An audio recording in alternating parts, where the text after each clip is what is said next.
സ്നേഹാംസ് ആണ്. നമ്മുടെ ബയ ഹമാരി ചിടിയാ റാണി എന്ന് പറയുന്ന പാഠവുമായി ബന്ധപ്പെട്ട് നിർബന്ധമായിട്ട് മക്കൾ പഠിച്ചിട്ടുണ്ടാവുന്ന ഒരു ക്വസ്റ്റ്യൻ ആണ് ഇതേ മുകളിൽ തന്നിട്ടുള്ളത്. എന്തായാലും ഇതിന്ന് ഒന്ന് എന്തായാലും ചോദിക്കും നമ്മുടെ കവിത തന്നിട്ട്.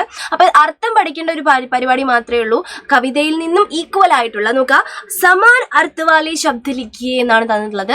ഈക്വൽ ആയിട്ടുള്ള അർത്ഥമുള്ള ശബ്ദങ്ങൾ വേർഡ്സ് എടുത്ത് എഴുതാൻ വേണ്ടിയിട്ടാണ് പറഞ്ഞിട്ടുള്ളത്. അപ്പൊ മക്കള് വേറെ അർത്ഥങ്ങളൊന്നും എഴുതണ്ട, നിങ്ങളുടെ കവിതയിൽ നിന്ന് തന്നെയുള്ള കാര്യങ്ങൾ എഴുതുക. പക്ഷിക്ക് പറ്റിയ ഒരാൾ അതിലുണ്ടായിരുന്നല്ലോ, ആരായിരുന്നു? ചിടിയായിരുന്നു. അപ്പൊ മക്കൾ എന്ത് ചെയ്യുന്നു?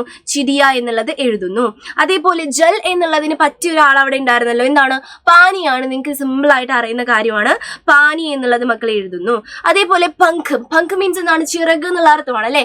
ചിറകിന് പറ്റിയിട്ടുള്ള ഒരു സമാനമായിട്ടുള്ള ഒരു വേർഡ് അതിലുണ്ടായിരുന്നല്ലോ, എന്താണ്?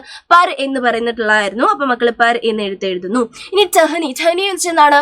നമ്മുടെ ബ്രാഞ്ചസ് ആണ്, ശാഖയാണ് അല്ലെ. ശാഖയ്ക്ക് പറ്റിയിട്ടുള്ള ഒരാൾ അവിടെ ഉണ്ടായിരുന്നല്ലോ, ആരാണ്? ഢാൽ എന്ന് പറയുന്നതാണ്. അപ്പൊ മക്കൾ അത് എടുത്ത് എഴുതുന്നു.